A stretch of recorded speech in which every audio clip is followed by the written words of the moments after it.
huge monologue for me. The second season they wrote as I came back in Norman's and Durrell's mind. That was a really great scene, and yeah, man. And throughout, they kept bringing back talking about Merle's drugs, Merle's bikes, Merle's clap. I mean, all kinds of stuff.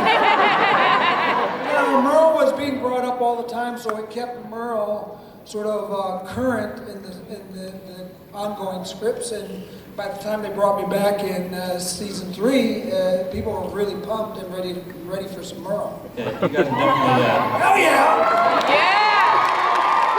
you guys are definitely a great addition to the show, and we're gonna miss you now that you're not on it anymore. But Too bad. All right, guys, my rules.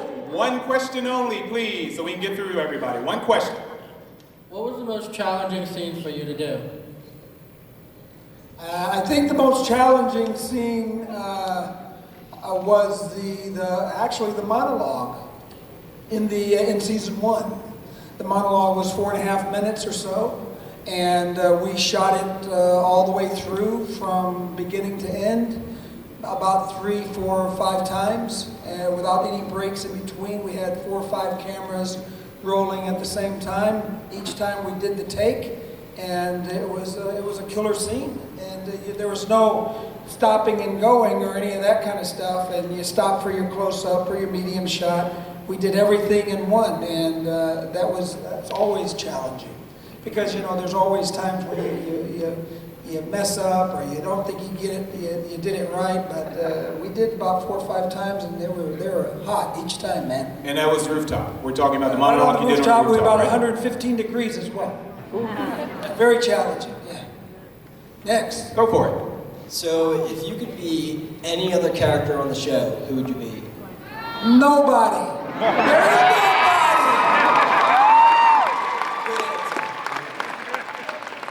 I say Carl, but I'm only joking. I never wear that stupid hat.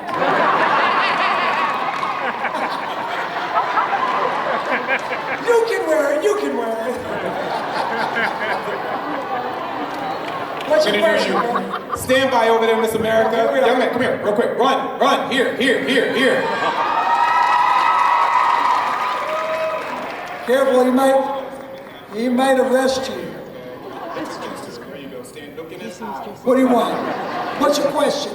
On a scale of 1 to 10, how badass would you rate yourself?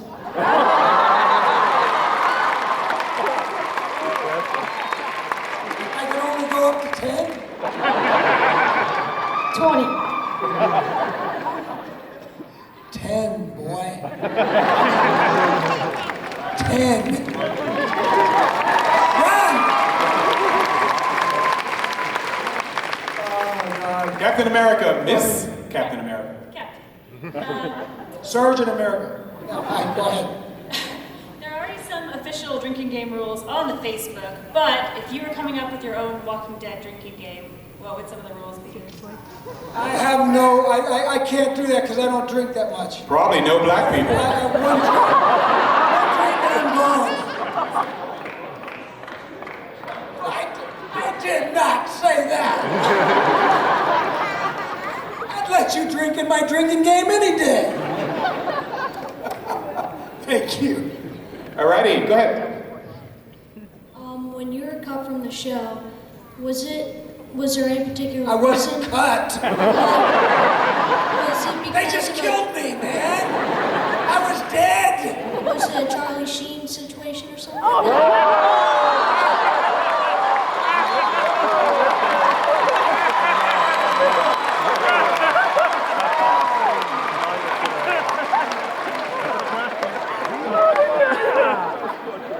No.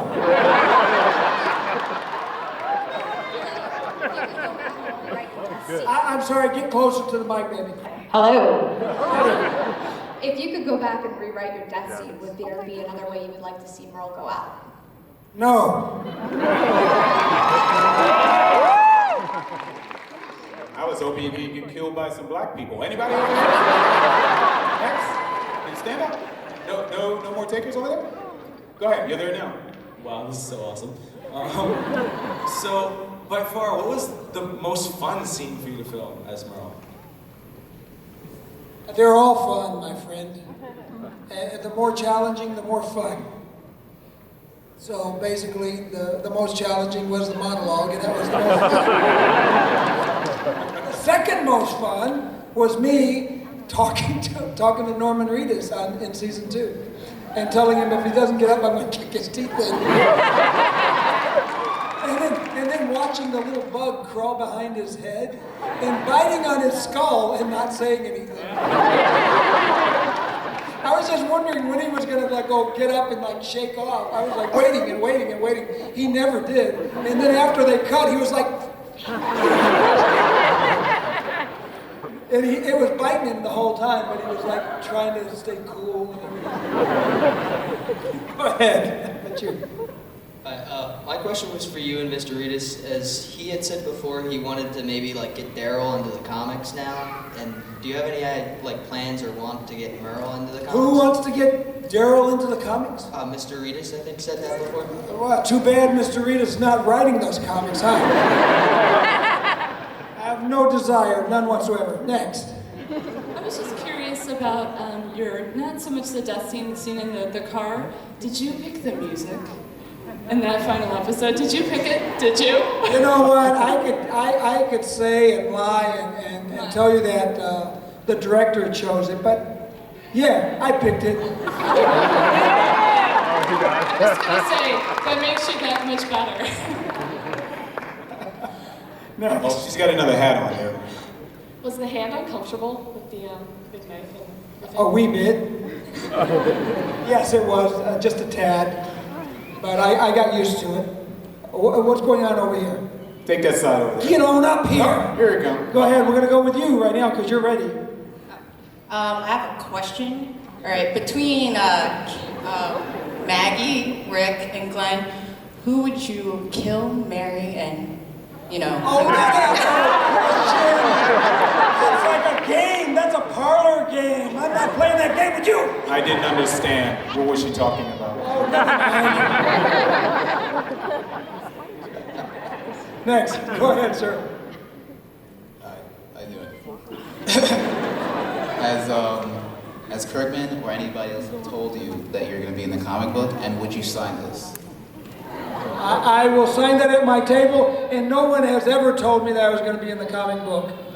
No, never. I don't think I'm going to be in the comic book.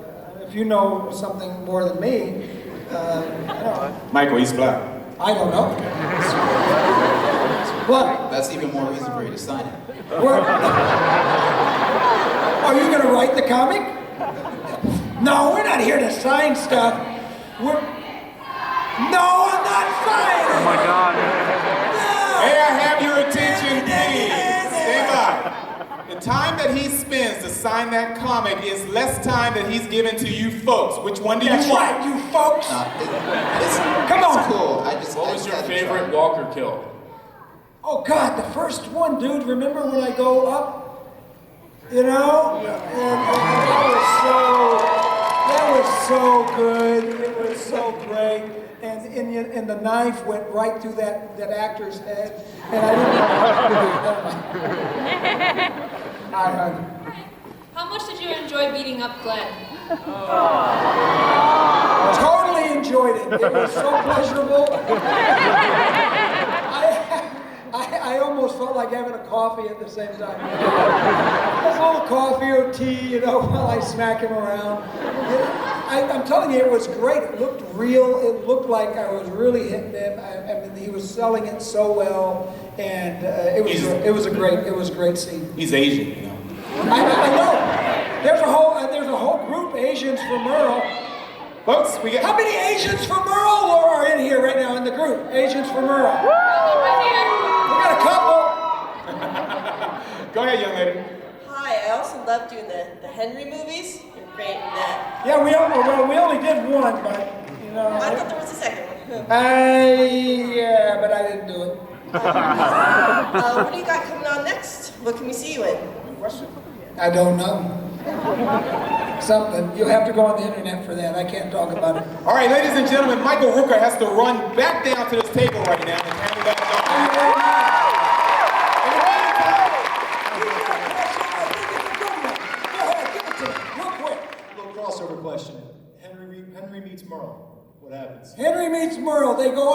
trip.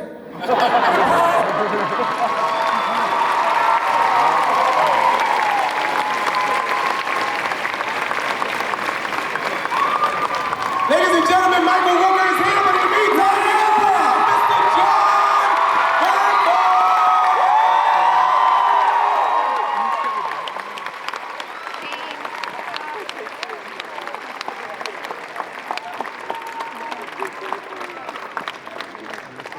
Right on.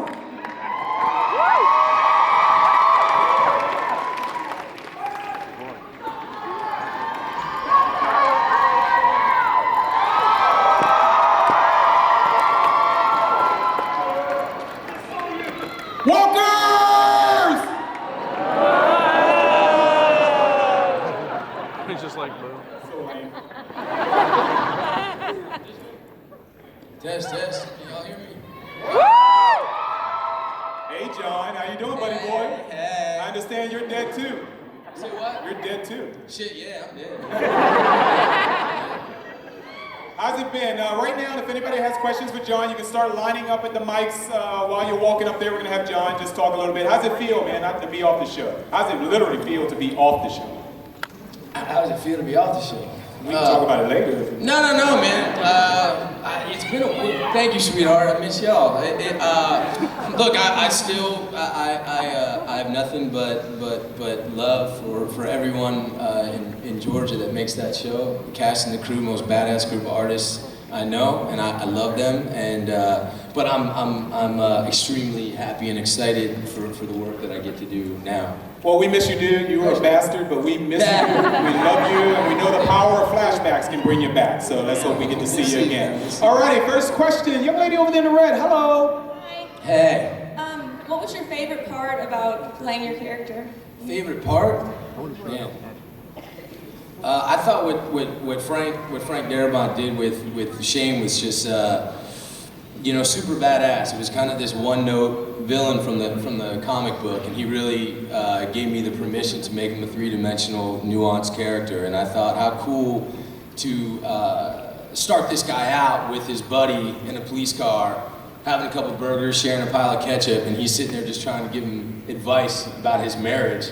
And then cut to, a season or two later, he slept with his wife and he's trying to kill him. I just thought that arc is just so, badass. And they gave me the words to sort of make that honest, So yeah, it was a great honor to do that. And so I don't know if there was any real favorite part. I just really like the journey that I care a lot about Shane. I care a lot about the journey that he went on and trying to make it as real as I could. Yeah, right on. Thanks, guys. All right, very good. Young lady, got a question? Hi, Don. Hey. First of all, I just want to say I'm really excited for Wolf of Wall Street. Thank you. Yeah. Me too. It's gonna be badass. Yeah. Martin Scorsese, y'all. Yeah. And also, so my friend just basically caught up on all of Walking Dead within 10 days. I was going to ask you, what do you think are the advantages and disadvantages to doing a marathon session of Walking Dead like that? Ooh, boy. Advantages and disadvantages. I mean, I guess it's kind of cool to wait and get it in doses, I guess. But I mean, I also think that commercials suck, and so and I think Frank really set out when he was doing the show to make. I think if you look, especially at season 1, with just 6 episodes, they were really 6 completely different movies, different styles. They took place in completely different places.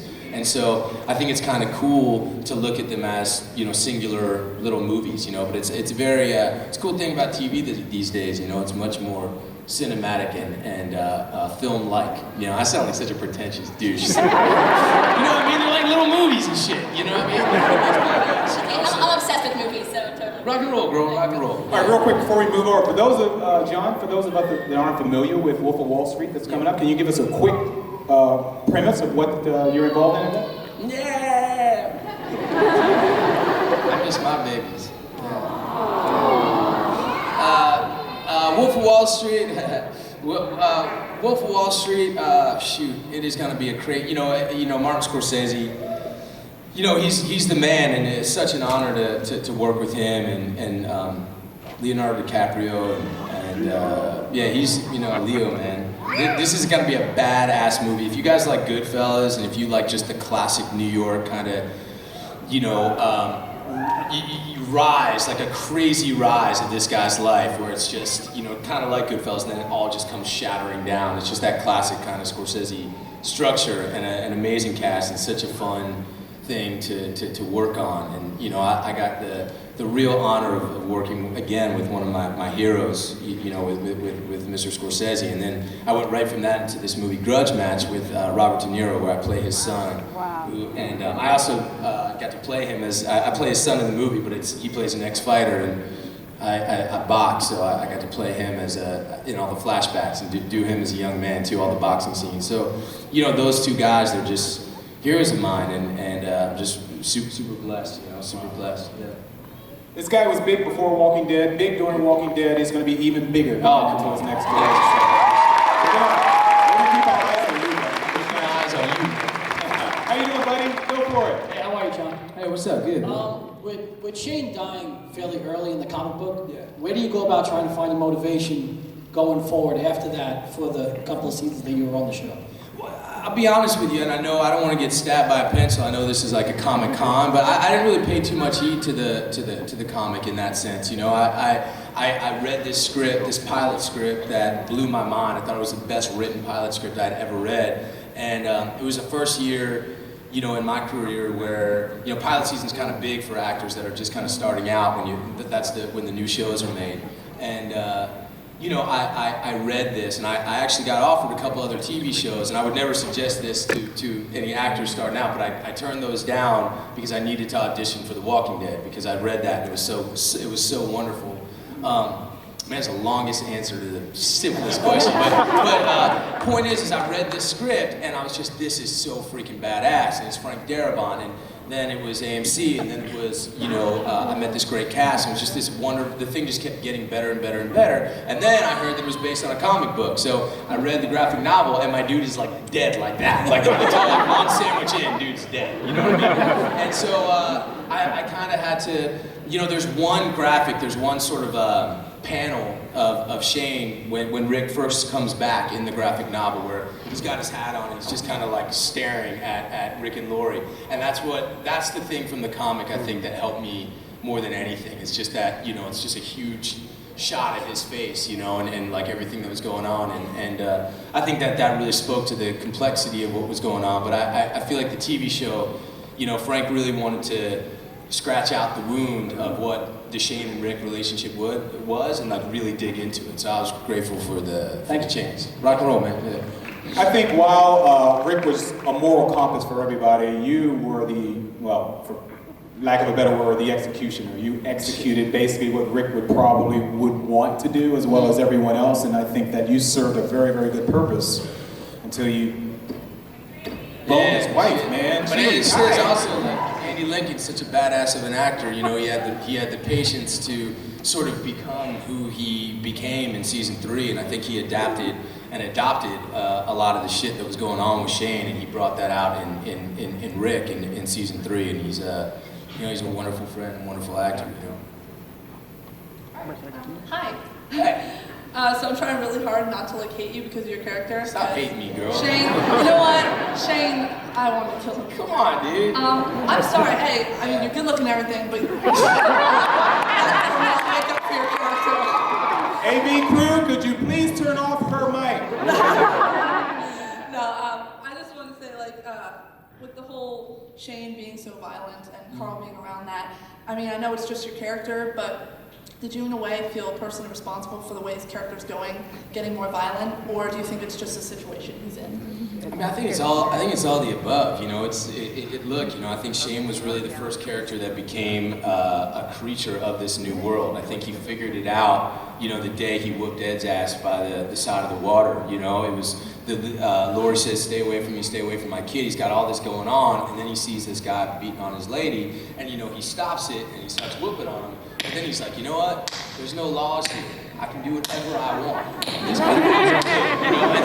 And it's one of those things where, you know, I think he starts to discover, oh shit, this is there's no rules here. There is no law here. And I think he finds it again when he trains his gun on Rick when they're walking through the woods in season 1. He's like, wait a second, I can just I could just do this right now, and there's nobody to answer to. So I think Shane's the first one that kind of figured out that like you can't live in that kind of world with rules and like trying to do the right thing and all that. It's out the window. And I think all of these characters are slowly but surely getting to that point. I just think Shane was kind of the first one, you know. But I think it's also what ended up, you know, building that wall around his heart.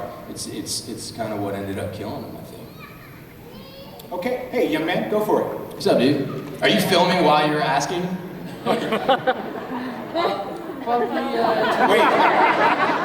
Wait, no, that's cool, man. I love it. I just I would never be able to do those two things at once. Props to you, man. Yeah. Sir, you're not videotaping and asking a question at the same time, are you?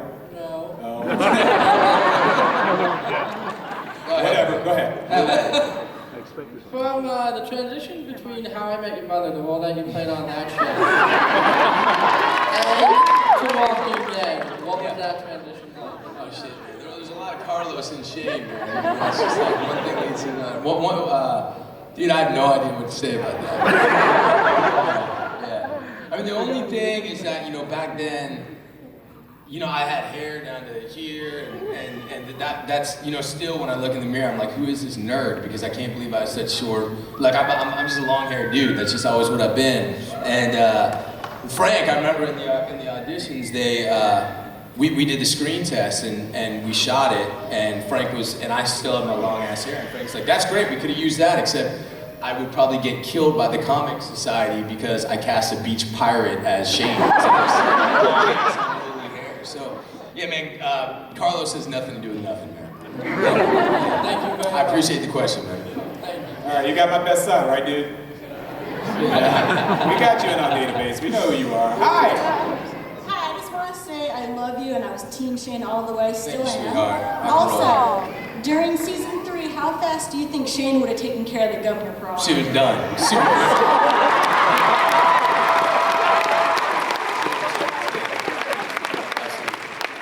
Thank you. Thank you. All right. Oh, hello, Miss Captain America again. This is Captain. I'm originally from Georgia, so Nice. I'd like to ask, what are some of your favorite or least favorite things about shooting down there? Oh shit, I love Georgia, girl. I loved it there. I mean, everyone talks about the bugs and the heat, and you know how it is, and the heat and stuff, but I think that, I mean, I don't want to get all like serious and lame and whatever, but like, I think that Georgia is a huge character of that show, and I think that the show would not be the show with that dense, thick, milky, you know, Georgia woods and that heat that's just everywhere. And you know, the crew that's down there, Georgia people are just badass. And I think that it's a huge, huge, huge part of the show. And the show would not be the show if it wasn't shot in Georgia. You know, right on. Hi. Hi, John. Hi. Sorry, I'm geeking out over here. I don't worry about it. When's Norman getting here, by the way? Norman, dude. All right, go ahead, sweetheart. I understand there's just as long of a line down there as yours. Okay. Okay, fair enough. Sure, he'll make it up. Fair enough. You said that when you were reading the pilot, you were immediately struck by how good it was, so you obviously had high expectations of the show. I was just wondering what surprised you the most about working on The Walking Dead? You know, I think that at any time you, especially in TV, you get a job and you're like, oh, this is the best thing ever, right? And then you get there and you meet the cast and you're like, there's like one or two people, you're like, yeah, shit, they're not really down for the cause. Or you meet there's a director, there's just something that doesn't, you know, Walking Dead was one of those things that literally just got better and better and better. Like the more people I met, the more people's involvement. Everyone, there's no, you know, everyone does it for real and everybody really cares about it and everyone. It's just such a badass group of people. So it's just, it's one of those things that really just got better and better and everyone's commitment to it was I mean, they really, really care about the show. Everyone really, really cares and we have literally the best fans in the entire world. I mean, there's nothing like it. Look, you know, I've done, 6, 7 other jobs. I'm on a new TV show, all this shit. Walking Dead, that will always be my heart, you know, will always be my heart, that group of people down there, and there's a reason for that. Okay, we're still rolling along here. We're looking good. Go ahead, young lady. Hi there. Hi there. If you were in an actual zombie apocalypse I hate this. Yeah. what would your weapon be? Shit, man, I don't know, like, You know, I always say like a baseball bat because it's quiet or shit, but like, you know, that's irresponsible. I don't know. I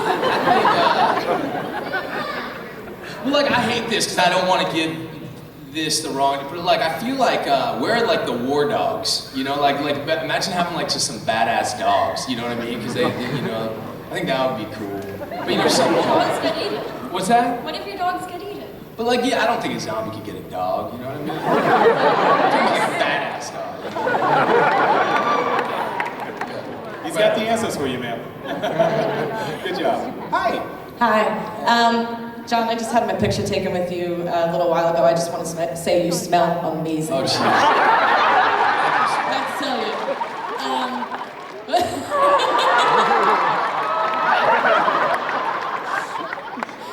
He does.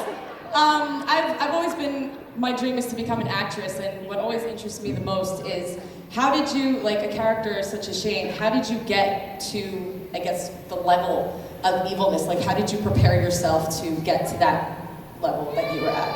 Well, I think, look, I don't think, like, you know, I can't ever look at it that way as evilness. I think that, you know, you realize as an actor, you really make a, I mean, I don't want to tell, in my opinion, you know, I think that you make a big mistake if you try to play a bad guy, or if you try to play a good guy. That's not how we live our life. Like, we don't say, oh shit, I'm gonna be fucking evil today. Like, nobody does that. You just have to want something really, really, really, really bad and believe in something and believe in it at all costs. And that's actually not a hard thing for any of us to identify with. If you love somebody, if you love this child, if you love this woman, and you need to keep them safe, and you feel like these other people around are making mistakes and are making decisions that are endangering the people that mean more to you than anything else in the world, you just play the shit out of that, you know? And then it gets real complicated when you start throwing in levels of guilt and mess up and saying, nah, I'm not gonna face my guilt and all that other stuff. But at the end of the day, you know, I think human beings never operate out of, you know, I'm trying to be evil or I'm trying to be good. I think you're trying to get what you want. You're trying to do what you think, you know, what you think you need to do, you know. Does that make sense? Yeah, no, I didn't mean for it to sound like, you know, go no, and I didn't mean it to that. You were meaning it that way, but I mean that's I'm sorry. I'm part Polish, man, so I can't choose my words. No. Hey, listen. Good luck. Thank you. But I do think that's the thing. You know, you know, I really wanted to keep them safe. You know, that's you know, just play that. You know. Awesome. Thank you. Rock and roll. Hey, dude. We're all set. Oh, alrighty. You all right? Lady up. There you go. You made it. All right. How you doing, John? Hey, what's up, man? Pretty good. Questions about Pacific. Cool. Thank you for shooting that, by the way. How was that experience, and what experiences did you take with you when you went to Walking Dead? Man, good question. You know, I love that. I mean, some of my best friends as actors on that job. It was a real honor to portray, you know, real life Marines, and you know, the Guadalcanal and the Battle of the Pacific. That's what made the Marines the Marines. You know, you know, it was just, you know, jobs like that. I did, you know, this movie World Trade Center as well. Jobs like that are just unbelievable honors. You know, I just am about to start this new movie, Fury. It's Brad Pitt and Shia LaBeouf and myself and Michael Pena. It's about a tank crew that's going to go behind enemy lines in Nazi Germany, and you know, it's such an honor to be able to be in a movie like that. We're going to go through all the boot camps and do the weapons training, and you know, my friends, my brothers are like, oh yeah, you're going to actors boot camp? Is it really hard, dude? You know, and it's not about that shit. I mean, I think it is funny when actors are like, oh, it's so hard. But you know, I think that, you know, it's one of the really cool things. But what we get to do is you get to really learn the shit out of a time period and a culture and a place, and it's up to you to kind of dive in fully, you know. And I think it did help, you know, with The Walking Dead, that kind of, you know, war mentality, you know. Right on. Well, thank you very much. My pleasure. Rooker was like screaming, you know what I mean? You know, this is all serious. Yeah. Yeah, won't give us any information when it. Go on this side right here. Okay. Hey, sweetheart. Hi. I just wanted to know, my mom wanted to know. Are you single?